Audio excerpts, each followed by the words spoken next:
नमस्कार, आप देख रहे हैं टीवी9 डिजिटल। आज बात करेंगे रूस और पश्चिमी देशों के वर्चस्व की। जिस तरह से रूस अपने नेता व्लादिमीर पुतिन की शान और शौकत को दर्शाता है, वैसा शायद ही दूसरे देशों के लिए मुमकिन हो। इसी कड़ी में रूस ने यूक्रेन युद्ध के बाद से पश्चिमी देशों को ये बताने की जरूर कोशिश की है कि पश्चिमी देश रूस पर भले ही कितने भी प्रतिबंध लगा लें, पर व्लादिमीर पुतिन के नेतृत्व में रूस दुनिया के उन सभी देशों के साथ कदम ताल मिलाता हुआ नजर आएगा जिस पर पश्चिमी देशों की नजरें टेढ़ी रहती हैं। हाल ही में पुतिन के कुछ विदेशी दौरों व अन्य राष्ट्राध्यक्षों से उनकी मुलाकात इस बात को और भी पुख्ता करते हैं। जैसे सेंट पीटर्सबर्ग में एक आर्थिक सम्मेलन के दौरान राष्ट्रपति पुतिन के प्रमुख मेहमानों की सूची में जिम्बाब्वे के राष्ट्रपति भी शामिल थे। और दिलचस्प यह है कि जिम्बाब्वे भी अभी पश्चिमी देशों की तरफ से प्रतिबंधों की मार से जूझ रहा है। और तो और अमेरिकी प्रतिबंधों में भ्रष्टाचार और मानवाधिकार के हनन के मामले में जिम्बाब्वे के निवर्तमान राष्ट्रपति एमरसन और उनकी पत्नी भी शामिल हैं। इन प्रतिबंधों के बावजूद सेंट पीटर्सबर्ग में एक सम्मेलन के दौरान एमरसन ने मंच पर बोलते समय पुतिन की शान में कसीदे पढ़े, जो पश्चिमी देशों के लिए चुभन का कारण भी बना। यूक्रेन युद्ध के दौरान रूस का खुलकर समर्थन करने वाला ईरान भी पुतिन को और भी शक्तिशाली बनाता है, क्योंकि ईरान भी उन देशों की सूची में शामिल है जो पश्चिमी देशों के प्रतिबंधों का सामना कर रहा है।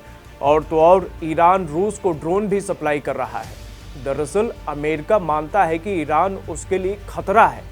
वो कहता है कि हमें एक्सिस ऑफ एविल से निपटना होगा, क्योंकि ये अमेरिका के लिए खतरा है। एक्सिस ऑफ एविल शब्द का इस्तेमाल पहली बार 2002 में तत्कालीन राष्ट्रपति जॉर्ज बुश ने किया था। 9/11 के हमलों के बाद ईरान, इराक और उत्तर कोरिया का जिक्र करते हुए उन्होंने इस शब्द का इस्तेमाल किया था। और मौजूदा समय में ईरान, रूस के साथ चीन को अमेरिका ने इस श्रेणी में शामिल किया है। चीन का नाम इसलिए भी क्योंकि यह जगजाहिर है कि रूस यूक्रेन युद्ध में चीन किसके साथ खड़ा है। इस बीच अब रूसी राष्ट्रपति व्लादिमीर पुतिन 24 साल के बाद उत्तर कोरिया के दौरे पर हैं, जहां पुतिन और किम जोंग उन आपस में मुलाकात कर रहे हैं। कुछ धारणाएं ऐसी भी हैं कि इस वक्त रूस के लिए लगातार ऐसा साझेदार तलाशते रहना काफी महत्वपूर्ण है जो उसी की तरह पश्चिमी देशों और उनके प्रतिबंधों से नफरत करता हो और वह इसी वजह से रूस के साथ कारोबार करने के लिए राजी हो। ऐसे में रूस के लिए उत्तर कोरिया सबसे फिट देश भी है, क्योंकि दुनिया में प्रतिबंधों की सबसे ज्यादा मार झेलने वाले यही दो देश हैं। उत्तर कोरिया पर ये पाबंदियां परमाणु हथियार विकसित करने और बार बार परीक्षण करने के नाम पर बैलिस्टिक मिसाइलें दागने की वजह से लगे हैं। दोस्ती की कड़ी में फरवरी महीने में पुतिन ने किम जोंग उन को लग्जरी कार तोहफे में दी थी। आगे राष्ट्रपति पुतिन को हाल ही में भेजे गए संदेश में किम जोंग उन ने कहा था, उत्तर कोरिया रूस का अजेय साथी है।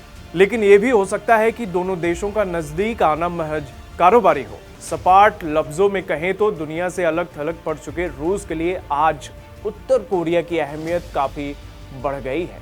और उत्तर कोरिया को भी ये पता है कि रूस को सच्चे दोस्तों की जरूरत है। दरअसल जब से पुतिन ने यूक्रेन पर हमला किया है, तब से वो इस बात को प्रसारित कर रहे हैं कि पश्चिमी देशों का दौर अब खत्म हो चुका है, जिसमें वो खुद उन देशों के साथ खड़े हैं जो पश्चिमी देशों से प्रताड़ित हैं।